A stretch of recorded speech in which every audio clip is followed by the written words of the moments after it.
2018లో అంతకుముందు గడిచిన 5 సంవత్సరాలకు మీకు వచ్చిన సంక్షేమ పథకాలు అన్నీ మాకు చేరుతున్నాయి. మేము ఖచ్చితంగా కేసీఆర్ గారు రుణం తీర్చుకుంటామని చెప్పేసి ఆ రోజు కేసీఆర్ గారు ఆశీస్సులతోటి మా నాన్నగారు వచ్చిన వెంటనే మీ అందరి దీవెనలతోటి మా ఊరు అభివృద్ధి కావాలనే దిశగా మీరందరూ మా నాన్నగారికి భారీ మెజారిటీ ఇచ్చి గెలిపించిన సంగతి మీ అందరికి గుర్తు చేస్తున్నా.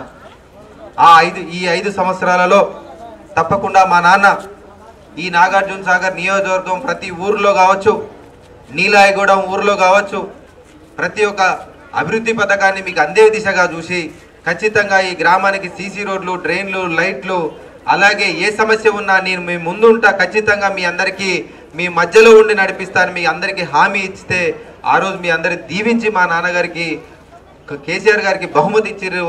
అది మాత్రం మా జీవితంలో ఎన్నడూ మర్చిపోం. ముఖ్యంగా ఈ నీలాయగూడెం ఊరికి సంబంధించి నాకు గడప గడపకు ప్రతి ఒక్క అక్కను అమ్మను 2018 ఎలక్షన్లో కలిసిన మా నాన్నగారికి ఓటేయమని ఆ రోజు కూడా మీ అందరికీ మాట ఇచ్చినాం. ఖచ్చితంగా మా నాన్నగారు గెలిచిన వెంటనే ఈ ఊర్లో ఉన్న సీసీ రోడ్ల సమస్య తప్పకుండా తీరుస్తారు, మీ అందరికీ అందుబాటులో ఉంటాడని మీ అందరినీ ఆ రోజే కోరడం జరిగింది. ఆ రోజు నుంచి కూడా తప్పకుండా ఈ నియోజకవర్గ అభివృద్ధి కోసం మా నాన్నగారు ఎప్పటికప్పుడు ఇక్కడ ఉన్న సమస్యలన్నిటికీ మన మంత్రివారు జగదీశ్వర్ రెడ్డి గారి సాయంతో ఎప్పటికప్పుడు మన ముఖ్యమంత్రి కేసీఆర్ గారి దృష్టికి తీసుకెళ్లడం జరిగింది.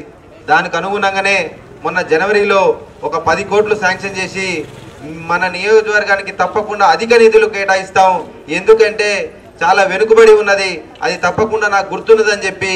కాకపోతే ఈ కరోనా కాలం వచ్చి మనం కొంచెం వెనుకబడి ఉన్నాం కాబట్టి వచ్చే నెల మార్చి నుంచి ఇంకా అధిక నిధులు మీకు కేటాయిస్తామని చెప్పేసి మనకు మాట ఇవ్వడం జరిగింది.